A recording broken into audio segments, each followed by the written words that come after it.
Whoa, that girl has more horns than a Corellian phone book.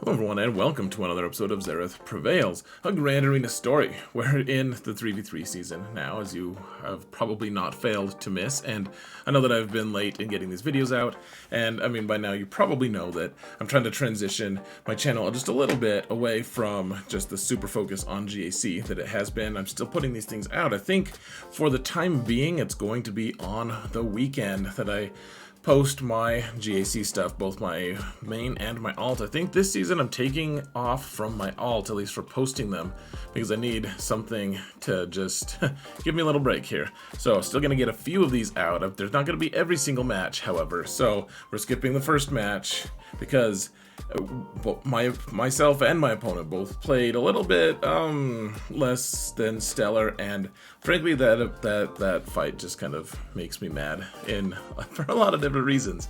So we're going to move on to this, and this is actually a grudge match in a way, a revenge match if I can, because the last time I faced this opponent, and the first time I faced him, like I've only faced him once, it was last season, and he beat me like a rug. He has smaller GP than me, but he still beat me. It wasn't actually that bad, but he did win by, I don't know, 10, 15 banners, something like that, and he's got a small enough roster that it was a very impressive feat. I had a chance to redeem myself here, though, so let's jump into the actual fighting here. And I know that this is not up to my usual standards in terms of what I'm showing you guys, but this is the best we can do for right now. I'm sorry to say. I'm gonna explain all the things along the way, every single thing, folks. So he's got Rey here, and everyone's got Ben, and Ben, man, he's tough. He's good. Here, let's shrink the video a little bit. There are 2 Omicrons. That's why I wanted to shrink it. You ever ask her why she wants to shrink it? Anyways, this is the build with Hoda, and I think right now the 2 most prominent builds, and I don't know if it's the best 2 or what, but the most prominent builds in 3v3 are with Rey and Ben, and either Hoda. So Rey and Ben, that's this, like, you need those 2. That's pretty important. Ben especially these days. But then also it's either Hoda or Jedi Training Rey. And so yeah, Sith Eternal, he does decent work here. The one thing that you want to keep in mind, folks, is that healing immunity from Ben lasts for 4 turns, and so you want to, if you're gonna link, you kind of want to just wait to link until you have healing immunity. So I'm doing this now so that I can kind of start shuffling through my linking, and plus I figured that once we do get our ult, we can at least take out Hoda. Like, he came out of hiding for a minute, and I was like, oh cool, like let's just take him out if we can, because we're not gonna kill Rey, right? And we're not gonna kill Ben right now, and we can actually fry Hoda, however. So there you go. Do you guys ever want to call Hoda Podunk? For some reason, it's like in the same mental cadence for me. I'm like, oh, let's fry Podunk, and it totally works. So, anyways, right now we could, if we had been a little patient, we could have maybe just fried Ben. But maybe if we continue to be patient, things will end well. Who knows? The other thing that you want to keep in mind, folks, is keeping shock on Rey is going to be pretty good, especially with the current datacron sets. She has so much health steal that every attack she does that normally wouldn't actually heal her is actually going to heal her now. And so if she does her ult, normally she doesn't get any life from that, any health from that at all. But now she does, apparently. So, anyways, we managed. You just got to be patient. Get the link back on. You don't want to relinquish your advantage, but we were able to get it. So, all right. The next up, the really standard team on defense right now is Jabba with Chrysanthemum and Boushh, and this wasn't a really strong Jabba, honestly. I was actually really considering using my Afra team. The problem with using Afra, however, during this week was she didn't have all of her stuff. Her team didn't have, like, her droid, her BT1 droid didn't have one of his square mods. So, you know, and that's one of the things that he's really good at. It was an offense set square mod, so you're missing out on the offense set bonus. You're missing out on the square bonus for that mod, and I was like, man, that's a ton. And, you know, half of his damage, literally half of it comes from his kit, saying it doubles his offense at the start of the match. So I could have used Afra here potentially, but instead I decided I would use Kenobi with Cat. And the nice thing about it is there's a datacron that lets scoundrels ignore revives. And so Cat goes in and she acts like Nihilus, just like a first turn Nihilus, and takes out Chrysanthemum, who can't revive. And, you know, after that, you spend a long time watching Boosh throw thermal detonators. She's pretty impressive, actually, guys. She does a lot of damage. I would love to get a Relic 8 at some point, but once you take Boosh out, then you just slowly chop the Hutt into little pieces, and you're good to go. Now, here's the Qui-Gon team. It's pretty fast with Anakin and Ki-Adi-Mundi. We're using the Newt Jango team. You can see the GL Newt is what we call it. And I don't know the best methodology here. I did manage to kill that Qui-Gon pretty easy, though. So now, something to keep in mind, folks. If you notice, you know, you can always see the relics on the top right-hand corner of their relics, like not mine necessarily, but in this case, my opponent just doesn't have as big of an account. He doesn't have as many relics as I'm kind of used to facing, and so I'm not saying that it was easy necessarily. The comps weren't easy, but that they're like a little more forgiving, right? They just do less damage. Now, this one we're super fast forwarding it. It's if you watch the clock, it's not super, but I was told this is like the start of people were like, oh hey, did you know that if you use Nihilus lead, you can actually just take out this team, this whatever he's called, the Malgus team. And I was like, oh, cool, like you get it instantly. People are like, yeah, it's like a 15-second fight, which, I mean, you know, that's exaggeration, but the idea is if they hurt Nihilus, then they'll reset his cooldowns so that he just gets an immediate annihilate on Malgus. The problem with that being, first off, they're doing so many debuffs that they're not actually getting through the bonus protection that Traya's Omicron is getting him. And even when that does happen, and this is all from the Traya Omicron, to be clear, guys, this is part of the rules. Even when he does get turns, like they keep increasing his cooldowns, they keep doing all this stuff because they keep putting fear on him, and they keep staggering him, so he barely gets turns at all. And so at this point, I was feeling pretty grumpy. We couldn't do any damage to Basti, actually. At this point, I was like, okay, we gotta stop hitting her because she's just healing too fast. Nothing good's gonna happen. Let's see if we can actually make some headway on Revan. Like all we've done so far are just basics. I think maybe Scion has gotten a couple hits, but you know, we're using the Nihilus lead. We gotta have faith, guys. We gotta have faith. And yeah, so maybe at some point we can just kill Darth Revan from start to finish. There we go. Because Traya does help you ramp damage pretty nicely, and you know, but this team, man, I was pretty sure the whole time I was like, gosh, we're just gonna time out. This is gonna be miserable. We're gonna lose. I'm gonna hate life. I'm gonna be so mad. And I was mad, and I was hating life, and I wasn't hating life. I was playing a video game with a huge crowd, a huge 130-person crowd. It's not that huge. That's also what she said. She sang a lot of stuff tonight. I don't know if I like it, but so I mean, in this case, finally they do enough damage to Nihilus because we didn't have the perpetual fear from what's his name. From Darth Revan, and really what I probably should have done was just thrown this on auto, but I wanted to finish. I mean, we still had 27 seconds left, guys. Never a doubt. 57 banners. My opponent probably thought, oh wow, that was probably just a 15-second fight.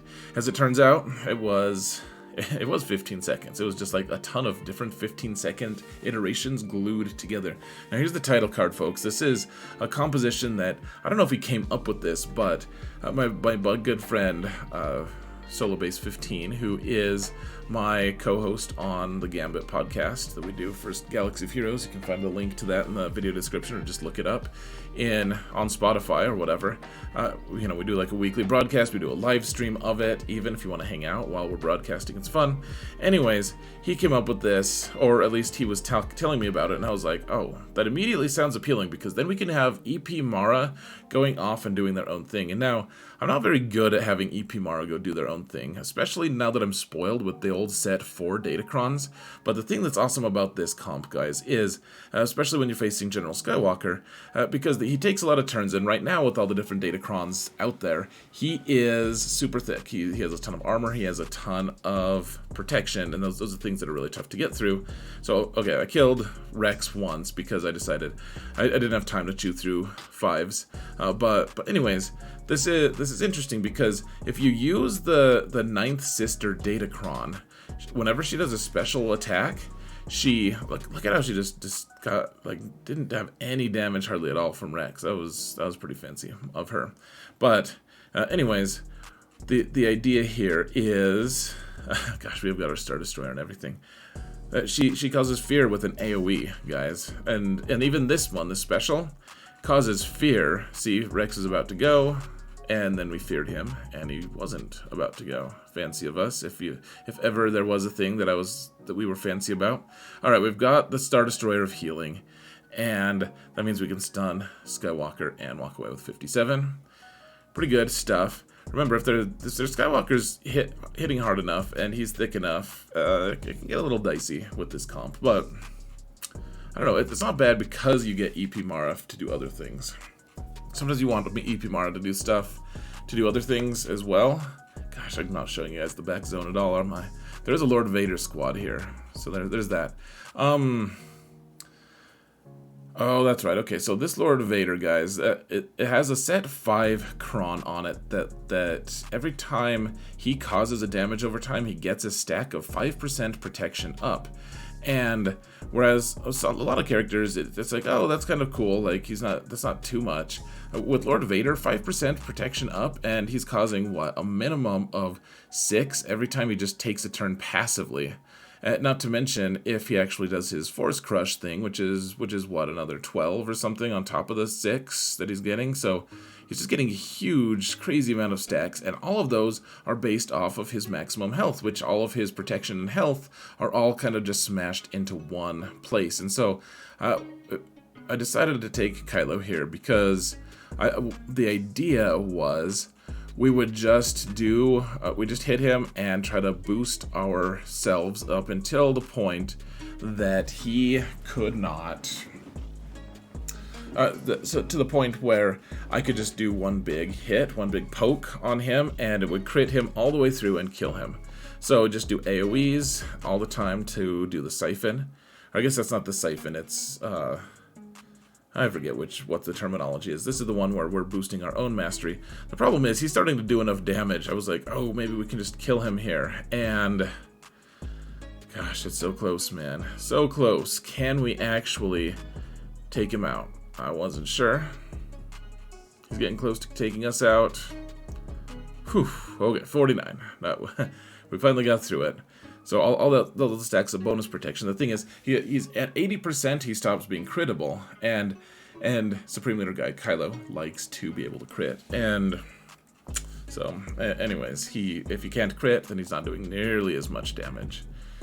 So I almost just one-shot him. That was the goal, and I didn't really execute that well.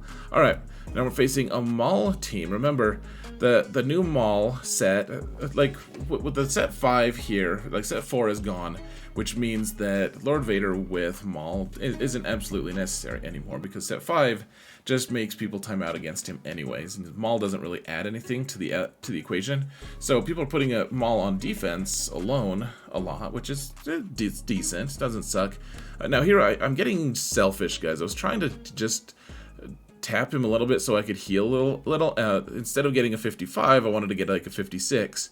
And then he just went crazy and killed the whole town. And instead of getting a 55, I got a 51. So don't do that, folks. Don't play with your food too much, especially when that food is Maul and he's about to take a turn and kill the whole town. Now, this is the second time using Hondo, and if you guys saw my Hondo video recently, I mean, he could do some really cool stuff. However, I was afraid of what, like, I just didn't really know what to expect from him. And so I'm like, you know what? Commander Luke seems like an okay place for him, an okay space. And so what I did was, we're just linking Luke so we can't take turns. He doesn't gain bonus turns, he can't take bonus attacks, so we can't like counter or anything. And as long as he's just standing there hanging out, then we could just punch him and he's just like, oh, hey, guys, stop, ow, ooh, ooh, until he eventually dies. So, anyways, Hondo ramping up. You get the sense, guys, that at this point I was like, man, I bet that Hondo just destroys things that are way bigger than this. We gotta do something bigger. So 55, and yeah, next match, guys, that I show you guys, it'll be a little bit bigger. Keep making size jokes. I can't help it, guys. It's a problem. Now, this counter is kind of weird. Dash used to be able to destroy AdRad without any issues. Of course, that was back in set 4 with the datacron, and so we're all trying to adjust to life without Dash, being able to do all this crazy stuff, guys. And he's not taking all the crazy bonus turns. He's just not. He's he's still doing some stuff. I have him pretty fast, but with still an offense set. He's at a 340 speed, 360 speed base. But the problem is, AdRad's about to take his big turn. He's going to get his ult, and that means we have healing immunity and protection suppression for, I forget, like 6 turns, 4 turns, something like that. And the awesome thing, though, is when you're with Dash, then the Vander Chewie is able to, just revive forever, because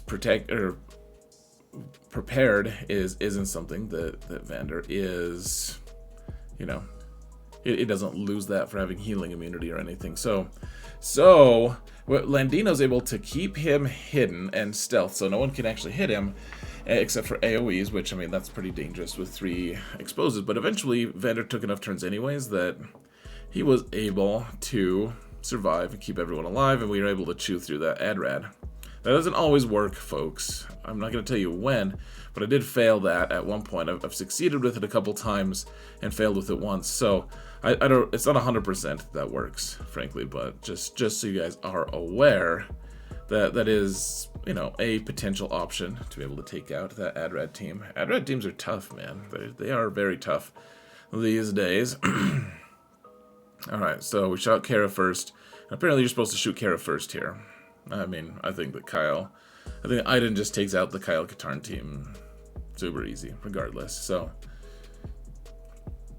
let's see. Okay, so this is a General Grievous squad, obviously, with, here's the thing, guys. I think Grievous is going to end up being decent. I don't know if he's going to be okay in 3v3. It's very difficult to tell at this point, but he's going to be really good with all the cool droid crons that are out there, and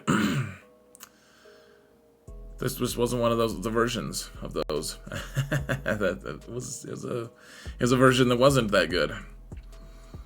So, all right, we've got the Maul team, and I'm like, I don't know, like, I guess we'll just, I guess we can just kill this Fin Po team. I'm starting to find some better uses for him in 3s, but remember, we have the Canderous Omicron, or datacron, which is pretty cool. He does a lot of damage, he does armor shred, he does lots of cool stuff. Somehow we lost a banner, I think, because Maul was doing his thing, but not too bad. And okay, so this is the double phallus lineup, guys. It's the one that I've been running myself, Sortie with IG 88 and IG 11. because I don't know if they have the IG cron, actually, the IG-88 cron, but it's a Scoundrels cron, but that still applies to IG-11 because he's a Scoundrel and a droid, as well as IG-88. So we just want to take out 88 first, because 88's annoying. He's an 88. He's an idiot. And, I mean, yeah, it takes a while to chew through Sortie's ads, of course, but then, I mean, we got Jedi, and they do dirty things to Sortie, apparently. Sometimes it takes a while. It's like, Mace, why you gotta overthink things, bud? Why you gotta do that? Alright. Let's see, is this the last? No, I think there's one more after this, though. It's in the other bottom zone. So I've been using this Gidme squad, folks, and there's a lot of good uses for it. Lots of good applications. If Gideon is faster than BB-8, like if he's faster than BB-8 plus BB-8's starting turn meter, which you can make BB-8 400 speed starting even in 3s, but then he can reduce everyone's turn meter and give Padme and her fellow support people more protection up, and that protection up turns into some huge stacks of courage, which then translates into death for their enemies. Padme decided to just shoot through the foresight and call it good. Yay, Padme.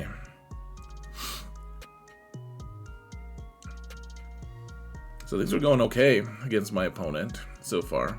Pretty efficient, actually. No fails, I think. And he cheesed fleets, so that's great. I guess let's use Inquisition against this Shock 501st squad. May as well. See how it goes. Didn't go well for Shock T. Shock T's got like 5 different ways she died, according to various versions of the old canon, the new canon, etc. Like I think at one point she even died from a cannon. I just made that up, guys, but it seems pretty plausible. She just has a lot of different ways that she died, and in this case, we just had the Grand Inquisitor come in and take a lightsaber to her face and try to cut her some horn chins, which of course didn't really pan out for her.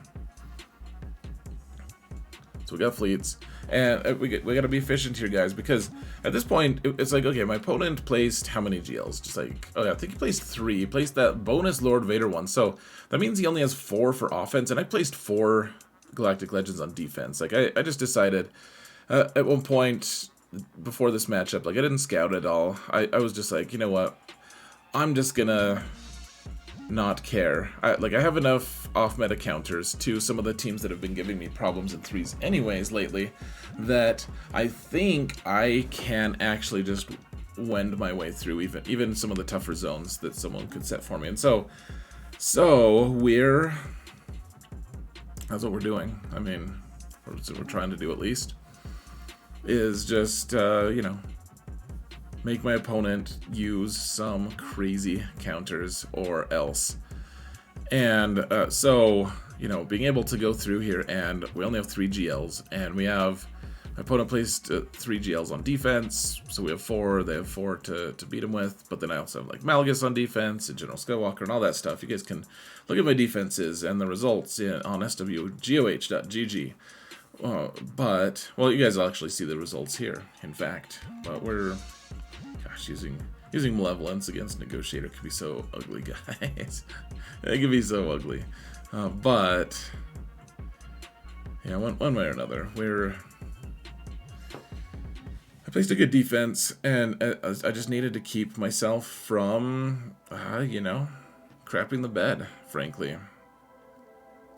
Here in ships, like that's the great equalizer, folks. I don't know how you guys feel about it. I'm sure you feel similar. Like I'm always a little worried when I go into ships, because I can have, even if I'm better at ships than my opponent, even if I have better fleets, better, all this stuff, even if that's the case, sometimes you just fail. Like whether you play poorly or you have bad RNG or whatever, one way or another, sometimes bad things happen when you're in fleets and you lose. You can't help it. Or maybe you can't help it. I don't know. I don't know what you can do, guys.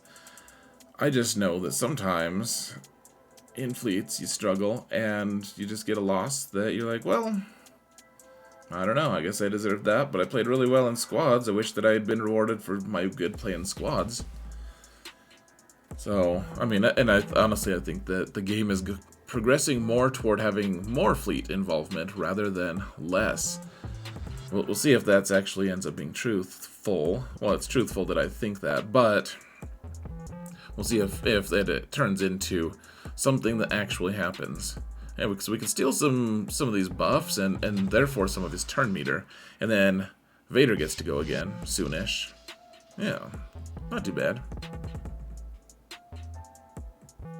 Gosh, poor old TIE Bomber, man. He takes a lot of beatings for me, which is necessary. We need that. Alright, we got a shuttle. Guess let's heal a little bit and kill the Vulture droid. Cool, 70 banners. Cool.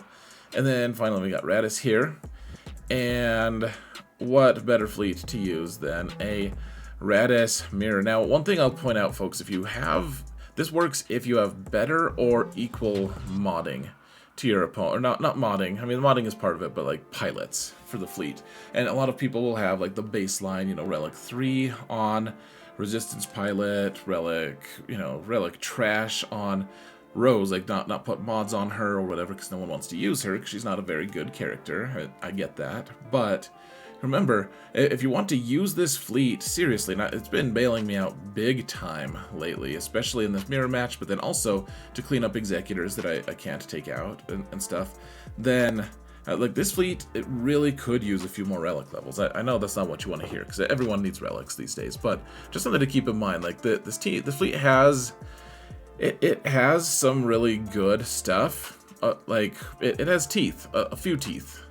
Not a ton of them, but just enough that it has some good utility, and it's probably worth working on it a little bit just because you want to maximize your fleet results. Now we're gonna have to, you know, I have all three of my FU fleets on defense right now. So I have Profundity and Radiance, AdRad and Negotiator. They're all on defense for me, and so. Even a fleet zone this relatively weak can be really challenging, just because I don't have many fleets available. It's like my best fleet is Empire followed by Malevolence, and then I don't have much. Alright guys, so we got a 2044 here. That's a pretty good score, in my opinion. And, oh, hey, what are you doing, man? Why would you not? Okay, let's just go. We got a 2044. It's pretty good. We dropped less than 40 banners, folks. So let's see what the final results are, and I'll get you out of here. So my opponent did attack, and he ran into some problems in my back zone with 4 Galactic Legends. There wasn't really much preparing him to face 4, honestly. Like, none of my history really showed it. So yeah, he beat my Qui-Gon team right away, but then he failed once on, what is this, the Malgus squad that I placed and the General Skywalker team that I placed. Remember, we have good datacrons on those things too. Like that's a big part of it, is having lots of armor and protection, etc.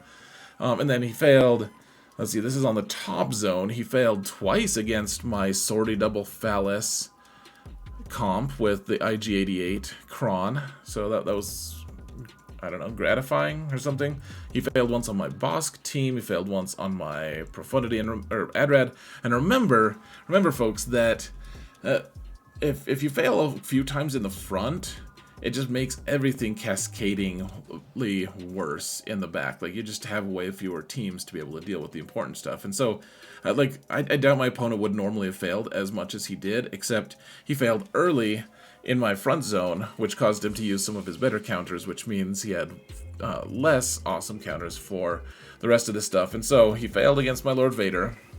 Didn't try it again. Never tried Jedi Master Luke. Never tried against my Darth Revan team. And failed once against my Slugface, whatever his name is. Mr. Jabber himself. Jabba the Hutt. So, good jabber. Good jab. Alright, guys. We got the win, and we got our revenge. Good match by him. You know, hopefully he has a chance to redeem himself or not. Like, you know, I'm always up to another rematch, of course. This time I'm glad I did get... I just don't like getting consecutive losses against the same person if I can avoid it, you know? Like, sometimes you just can't. Sometimes they're just better than you. But, one way or another, folks, I got the revenge here. Not that I love revenge or anything, I'm sure. But, yeah, let's call it. Thank you all so much for watching. And remember that in all things, Xaereth prevails.